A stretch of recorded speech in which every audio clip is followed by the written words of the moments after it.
Maglaga kayo ng gulay guys para sa aso, timplahan nyo. Okay? So, ibabash na naman ako nito kasi timplahan. So, hindi ko sinabing titimplahan nyo ng asin at vetchin. So, bawal po yun.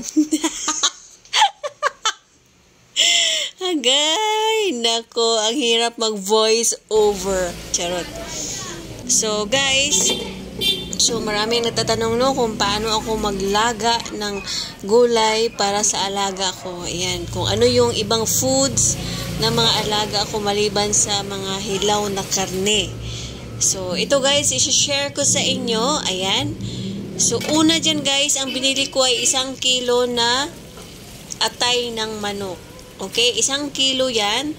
So, pagkatapos, naglaga ako ng pata ng baboy.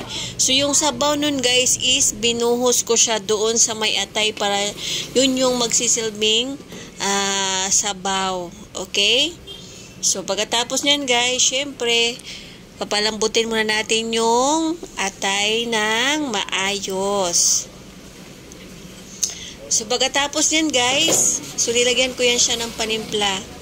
So, nilagyan ko yan siya ng kaunting turmeric. Yan, anti-inflammatory, antioxidant. Yan, para sa aso natin. Pampagana rin kumain. Then, naglagay rin ako ng chia seeds. Okay, yan, chia seeds. Meron din siyang maraming benefits para sa ating mga alaga. Lalo na sa coat, sa skin, ayan, sa kanilang digestion. Charot, ayan.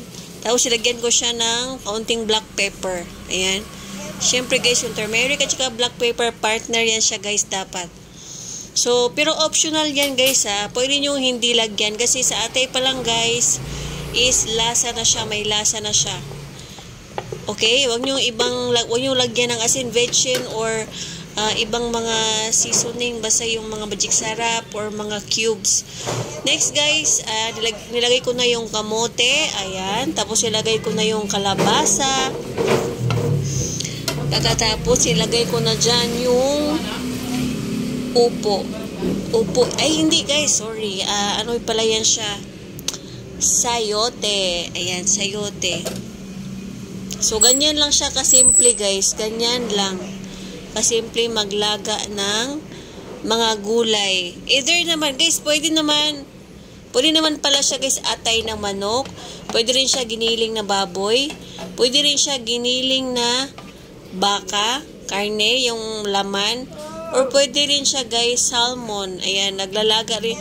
Minsan, guys, nagluluto ako, salmon po yung nilalagay ko ng pampalasa, pero matrabaho siya guys, super matrabaho kasi kailangan mo talaga siyang himayin kasi marami po siyang tinik. So, okay, so pagkatapos yun guys, pinalambot ko, ayan, syempre imekos-mekos muna natin yan. So yung iba guys ayaw magluto no, kasi syempre yung oras guys, 'di ba? Kailangan mo rin talaga maglaan ng oras kasi syempre guys, ayan, sa paghiwa pa lang, pagluluto, 'di ba? Next na yan, ilagay ko yung okra, pagkatapos ilagay ko yung upo. Ayan. So nagbalintawa kasi kami guys, kaya kung makikita nyo, sobrang dami namin kamote. Upo, ayan.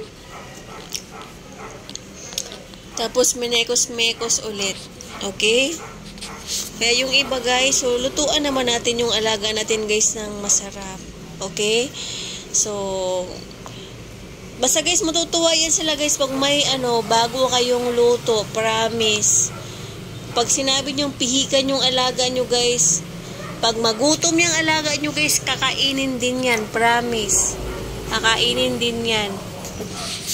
Oo, kakainin din yan. I-try nyo na, magluto kayo sa bahay. Tapos, dyan guys, syempre, palambutin muna natin.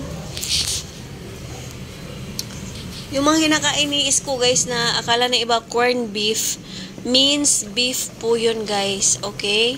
Minced beef po yun. Tapos, mekos-mekos natin ulit. Syempre, malambot na yan guys. Ayan, napakasarap. 'Di ba? Super sarap. daming atay, tapos sabaw pa ng pata ng baboy. Ang sarap. Actually guys, pwede siya kainin ng tao. Lagyan mo lang ng asin. Next yan guys is saluyot po yan. Saluyot. Okay? Ang nagpapadulas sa ating gulay. Saluyot. Tapos meron pa tayong okra. Ang sarap. Super sarap. Okay, naglalaway ako sa pagkain ng aso ko guys. Diba guys, ang ganda ng kawali ko. Nabili ko siya na 960 pesos. Nag-sale pa yan. Nasa ano yan, 1.2. Diba ang ganda? Ang laki niyan guys sa personal. Grabe, ang bigat pa.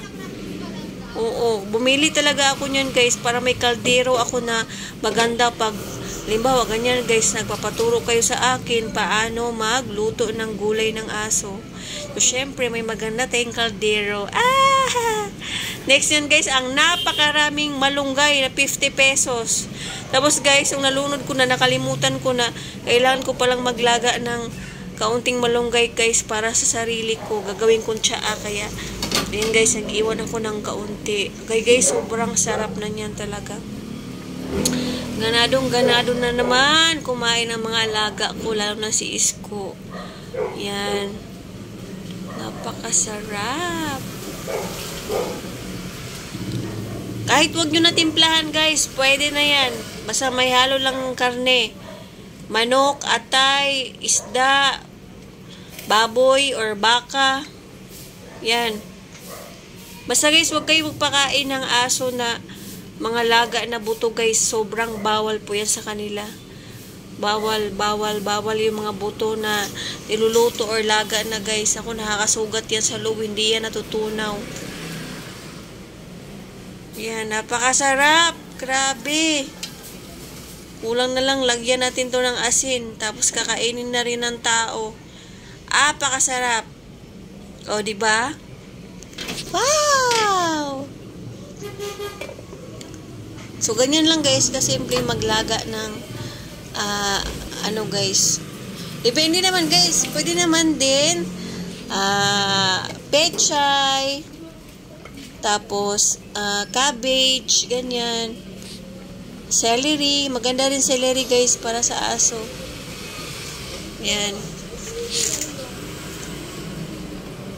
Diba ang sarap? Super sarap. Wow.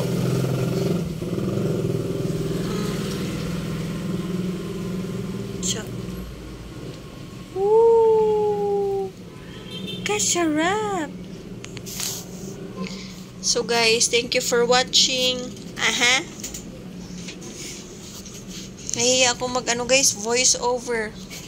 Guys, sobrang tigas ng Tagalog ng mga Bisaya, pero tinatry ko talaga mag Tagalog para maintindihan ng lahat. Ayan, andyan yung ingredients: atay, kalabasa, kamote, sayote, upo, okra, malunggay, saluyot, and pata. Thank you so much.